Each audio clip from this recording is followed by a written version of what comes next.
would I give it thee, nor count the cost. On the field of battle, with the frenzy of light, Others have given their lives without doubt or hate. The place matters not, cypress or laurel or lily white or scaffold or open plain, combat or martyrdom's plight, 'tis ever the same to serve our home and country's need.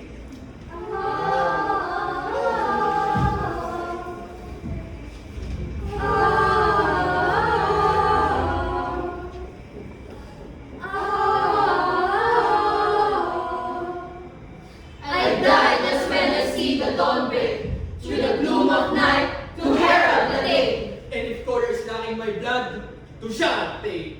Pour out at need, for the dear sake, to die with his crimson, the waking ray. My dreams, when light bursts open to me, my dreams, when the hope of youth reach high, were to see thy love face, O gem of the Orient Sea, from doom and dream, From care and sorrow free, no blush from thy brow, no tear in thine eye.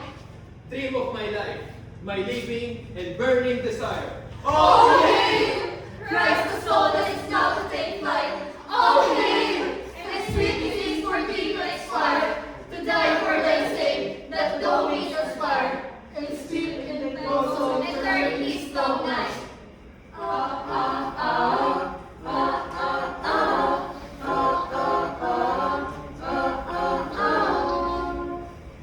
If over my grave someday those seeds grow, in the grassy soil, a humble flower, draw it to thy lips and kiss my soul so.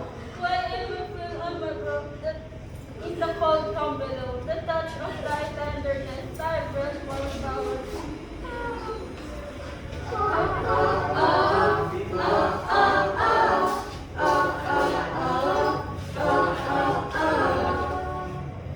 Let the moon beam over me soft and siren. Let the dawn shine over me its radiant flashes. Let the wind of the sun ramen over me keen. And if on my cross a beard should be seen, let it thrill there its hymn of peace of my ashes. Let the sun draw the vapors up to the sky. And heavenward in purity bear my hearty protest. Let the sun surge over me on its side. And in the still evening, a prayer be lifted on high. From thee, O my country, In the name of God I may rest. pray for all those have died. For all who have suffered the unmeasured pain, For our mothers that bitterly their wombs have cried, for widows and orphans, Where captives may tutor shrine. And then, for tasted that redemption to May's gain. and when the dark night wraps the graveyard around, with only the dead in their vigil to see, bring back their repose for the mystery profound, and perchance thou mayst hear a sad hymn sound. This I, O my country, raising a song unto thee, when even my graves remembered no more, unmarked by never a cross or a stone. Let the flow stream through it, let pain turn it o'er. Let my ashes lay parted thy earthy floor. Before you to nothingness at last they are gone. Then will oblivion bring to me no care.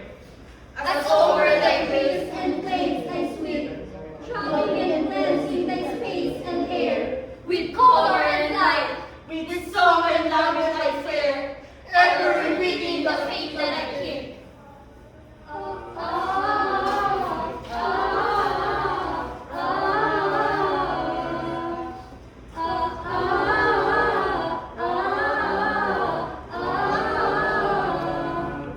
My fatherland, adore the sadness to my sorrow led. Beloved Filipinas, hear now my last goodbye. I give thee all parents and kindreds and friends, for I go where no stakes before the oppressor bends. Where fate can never kill, and God reigns earth on high. Farewell to you, Farewell to you. farewell to you all. From my soul torn away, friends of my childhood in the home dispossessed, give thanks that I rest from the wearisome day. Farewell to thee, too, sweet friend that lightened my way. Beloved creature, all farewell. In their death is rest. Consumatum est.